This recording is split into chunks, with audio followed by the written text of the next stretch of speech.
नमस्कार दोस्तों, target with PS Parihar channel में आपका स्वागत है। आइए शुरू करते हैं और देख लेते हैं कि आज के समाचार पत्रों में विद्यार्थी जीवन से संबंधित कौन कौन सी सूचनाएं हैं। आगे बढ़ने से पहले एक सूचना है उन विद्यार्थियों के लिए जो विद्यार्थी किसी भी प्रतियोगी परीक्षा की तैयारी कर रहे हैं। वे सभी अभ्यर्थी टेक्स्ट बुक के इस बेस्ट ऑफर का लाभ ले सकते हैं जिसका नाम है उम्मीद की किरण सेल।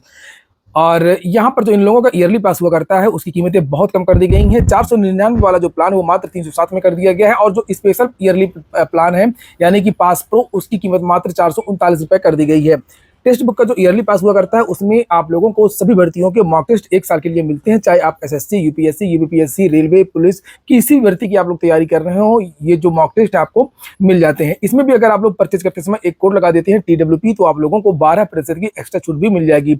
लाखों विद्यार्थी इस प्लेटफॉर्म से जुड़े हुए हैं, लगभग 16 लाख से ज्यादा विद्यार्थी इसमें जुड़े हुए हैं। 12 से अधिक भाषाओं में मॉक टेस्ट आपको मिल जाएंगे। लिंक मैंने डिस्क्रिप्शन बॉक्स में दे दिया है, तो आप लोग जाकर के आप ऑफर का लाभ ले सकते हैं।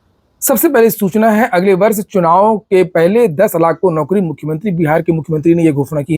यूपी में तो रोजगार कोई मुद्दा ज्यादा नहीं है, लेकिन बिहार से शुरुआत हुई है और बिहार में पक्ष और विपक्ष दोनों लोग नौकरी की बात कर रहे हैं, सरकारी नौकरियों की बात कर रहे हैं। लिखा, मुख्यमंत्री नीतीश कुमार ने कहा है कि लोकसभा चुनाव के बाद और 1 लाख लोगों को नौकरी दी जाएगी। इसकी तैयारी पूर्व से चल रही है। वहीं अगले वर्ष विधानसभा चुनावों से पहले 10 लाख को नौकरी देंगे। मुख्यमंत्री सोमवार को सीवान और वाल्मीकि नगर लोकसभा क्षेत्र में एनडीए उम्मीदवारों के समर्थन में चुनावी सभा को संबोधित कर रहे थे। बिहार में अब लोकसभा चुनाव के बाद में वहां पर विधानसभा चुनाव भी है और उसके पहले फिर से आप लोगों को भर्तियों की जो प्रक्रिया है वो देखने को मिलेंगी। चुनाव को लेकर के भी सूचना है। कल 5वें चरण के चुनाव संपन्न हो गए, लेकिन सबसे ज्यादा मतदान बंगाल में हुआ 73.6%, सबसे कम महाराष्ट्र में हुआ 48.88%, बारामूला में 54.21% और यूपी की अगर बात करें तो लिखा है 57.79% मतदान हुआ। सबसे अधिक बाराबंकी में और सबसे कम जो है वो गोंडा में हुआ 51.45%।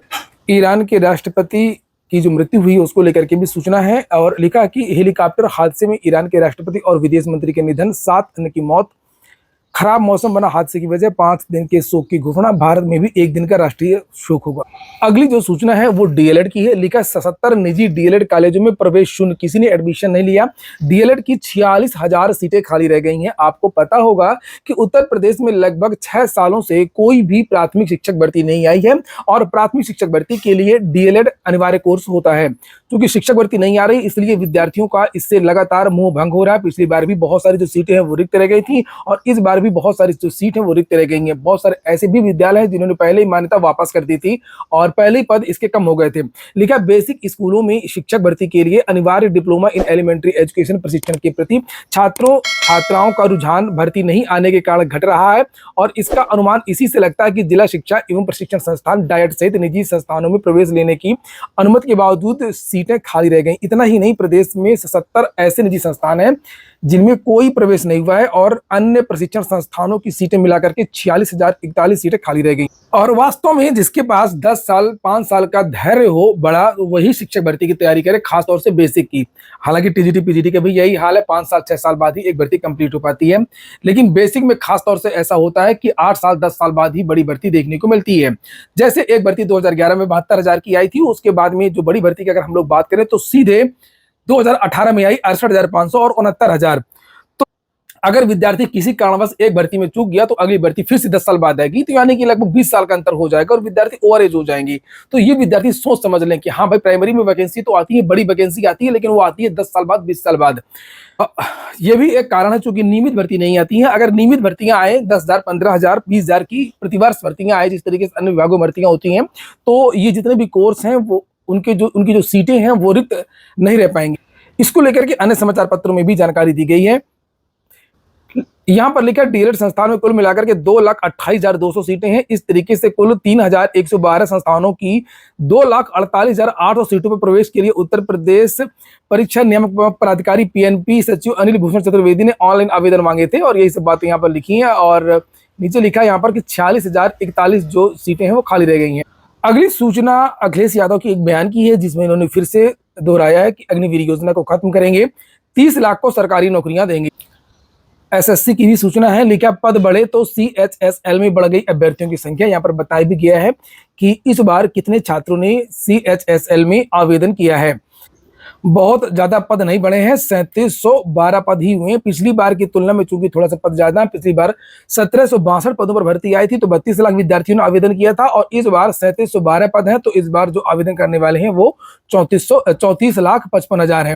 और यहाँ पर अलग अलग विवरण भी दिया है कि जनरल के विद्यार्थी हैं 6,01,000, ओबीसी की हैं 11,69,000, अनुसूचित जाति की हैं 6,97,000, एसटी वर्ग की हैं 2,37,000 और ईडब्ल्यूएस की हैं 2,02,782 विद्यार्थी। फिर कुछ भूतपूर्व सैनिक वगैरह भी हैं, दिव्यांग विद्यार्थी भी हैं।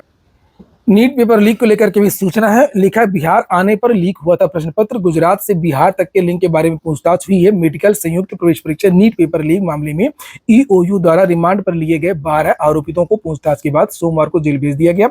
सोमवार को इनकी रिमांड अवधि समाप्त हो गई। अब तक जांच में यह बात सामने आई है कि गुजरात से लाए गए नीट प्रश्न पत्र बिहार में ही लीक हुए। लिखा है ट्रक में प्रश्न पत्र बिहार लाए गए थे, फिर इन्हें छोटे वाहनों में जीनित कुरियर कंपनी की मदद से अलग अलग जिलों में बने स्ट्रांग रूम ले जाकर रखे गए, और इसी दौरान रास्ते में ये लीक कर दिए गए। गुजरात के जिस प्रिंटिंग प्रेस में इन्हें छापा गया था उसकी पूरी जानकारी इन सेटरों के पास थी, और वहीं पर लिखा है कि इसके अलावा जिस कुरियर कंपनी से इन्हें अलग अलग जिलों में भेजा जाना था उसका भी पूरा डिटेल इनके पास था। इतनी संवेदनशील जानकारी इनके हाथ कैसे पहुंची, इसकी तफ्तीश चल रही है। इन सेंटरों को संरक्षण देने वाले कुछ हाई प्रोफाइल लोग भी हैं, उनका खुलासा करने को लेकर के तमाम कवायद चल रही है। देखिए, केवल कुरियर कंपनी और केवल शिक्षा माफिया से नहीं है, बिना कोई अंदर का व्यक्ति शामिल हुए बिना ये काम नहीं हो सकता है। जहां से सारी जो डिटेल्स है वो इन लोगों को पहले मिल जाती है, तो इसमें अंदर के लोगों का भी हाथ है। अगली सूचना, एलएलबी के चौथे व छठवें सेमेस्टर का एग्जाम टला। लिखा है संघ लोक सेवा आयोग की यूपीएससी की सिविल सेवा परीक्षा के साथ ही तिथि टकराने पर professor Rajendra Singh state university ने 16 जून को प्रस्तावित 2023-24 की एलएलबी चतुर्थ और षष्ठम सेमेस्टर की परीक्षा को स्थगित कर दिया। यह परीक्षा अब 18 जून को आयोजित की जाएगी। राजकीय आश्रम पद्धति प्रवेश परीक्षा का परिणाम जारी कर दिया गया है, और प्रयागराज में एक और छात्र ने आत्महत्या की है, और लिखा है कि सिविल सेवा की तैयारी करने वाली छात्रा का फंदे से लटका मिला शव। सिविल सेवा की तैयारी करने वाली एक छात्रा का सोमवार की देर शाम फंदे से लटका शव मिला। यहाँ पर वह अपनी बहन के साथ किराए कमरा लेकर के तैयारी कर रही थी। पता ही नहीं क्यों बच्चे आजकल जरा सी बात में शेंटी हो जा रहे हैं। फिलहाल जांच चल रही है कि मामला क्या है, अभी से कयास लगाना सही नहीं होगा। अगली जो सूचना है एक ऐसे गांव की है जहां पर हर घर में आईएएस आईपीएस मिलेगा। ये होता है कल्चर, ये होता है संस्कृति, ये होता है एटमॉस्फेयर, जिसके बारे में अक्सर आप लोगों को बताता रहता हूं। यहाँ पर लिखा हुआ है कि जौनपुर के गांव माधोपट्टी को कहते हैं अफसरों की फैक्ट्री। प्रधानमंत्री ने 16 मई को जिक्र किया था, 1952 में गांव में पहला आईएएस बना था। उसके बाद से श्रृंखला बन गई है। गाँव वालों को भी नहीं पता है कि आखिरकार कितने आईएएस पीसीएस इस गाँव में है। जौनपुर मुख्यालय से करीब 10 किलोमीटर दूर स्थित माधोपट्टी गांव को अवसर पैदा करने वाली फैक्ट्री कहा जाता है। कहा भी क्यों ना जाए, गांव में करीब 75 परिवार हैं जिन इनके 20 से 50 से अधिक आईएएस आईपीएस और आईआरएस निकले हैं।